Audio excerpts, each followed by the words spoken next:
అసలు ఎక్స్పెక్ట్ కూడా చేయలేదు స్క్రీన్ మీద ఇలా మన ఫోటో వేస్తారని. ఇక విషయానికి వస్తే మన పండు పాప వాళ్ళ స్కూల్లో ఈ రోజు యాన్యువల్ డే అనమాట. ఈ రోజు ఎలాగో మనకి రెస్ట్ కదా, పిల్లల్ని పేరెంట్స్ తీసుకెళ్తారని చెప్పని ఫుల్ గా దెబ్బ తినేసి ఏసీ వేసుకుని మంచానికి అడ్డంగా పనుకున్నాను. ఇక మిట్ట మధ్యాహ్నం స్కూల్ నుంచి ఫోన్ చేసి పిల్లల్ని నువ్వే తీసుకుని రావాలి ఆటోలో అని చెప్పిస్తున్నారు. ఏం చేస్తాం, ఆ ఎండలో చెమటలు కార్చుకుంటూ పిల్లలకి వెళ్ళిపోయాను. ఈ మధ్య అందరూ అంకుల్ అంకుల్ అని పిలుస్తున్నారని చెప్పి బాధపడతా ఉంటే కరెక్ట్ గా గడ్డం మీద మొలిసింది ఈ తెల్లంటుక. ఇది ఎప్పుడు పుట్టిందో కూడా తెలీదు.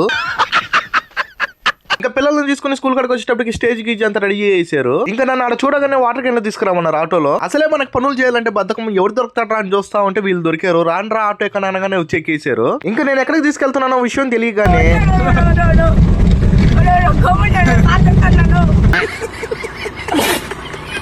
ఇంకా స్కూల్ కాడికి రాగానే ప్రోగ్రామ్ స్టార్ట్ అయిపోయి ఉంది. క్రౌడ్ మాత్రం మామూలుగా లేరు. ఈ లోపు భోజనాలు స్టార్ట్ చేశారు. ఫస్ట్ పోయి పొట్టకు న్యాయం చేసా. ఫస్ట్ మన చిన్ని పాప కాంపిటీషన్. ఇంట్లో దిక్కులు చూస్తా ఉంటది, ఇక్కడ ఏం వేస్తుందిలే అనుకున్నా, బానే వేసింది. నెక్స్ట్ సాంగ్ మన పండుది.